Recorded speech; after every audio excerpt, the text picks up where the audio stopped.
For a long time now, I've had this unwritten rule running in the back of my mind, and it went something like this.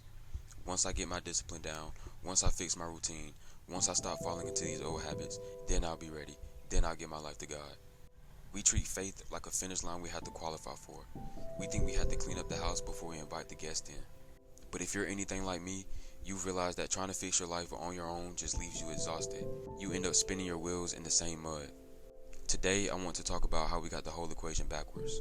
Doing better isn't the precondition of giving your life to Christ. Doing better is the result of that. We live in a culture today that's so obsessed with self-optimization. Wake up at 5 a.m., fix your mindset, build the perfect routine. And look, discipline is incredible. I love the pursuit of growth, but self-help has a ceiling.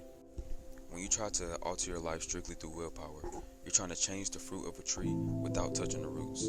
You may change to look good for maybe a week, maybe even a month, but underneath, the internal pressure, the anxiety, the old voids, they're still there.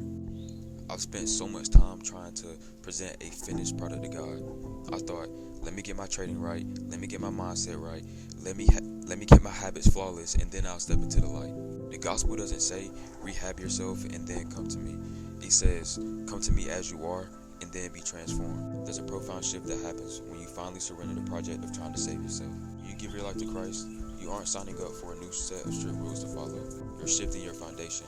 You're letting go of the burden of carrying it all on your own shoulders. That's when the real change starts to happen. Not because you're forcing it, but because you're allowing your identity to change. Think about it this way. A branch doesn't struggle and strain to grow apples. It stays connected to the vine, and the growth happens naturally.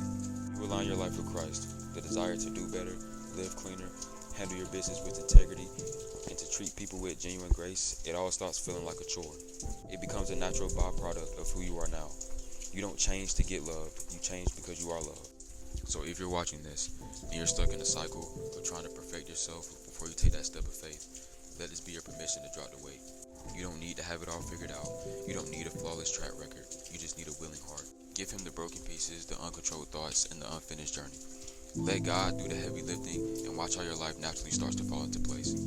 It's not about doing better to get to him.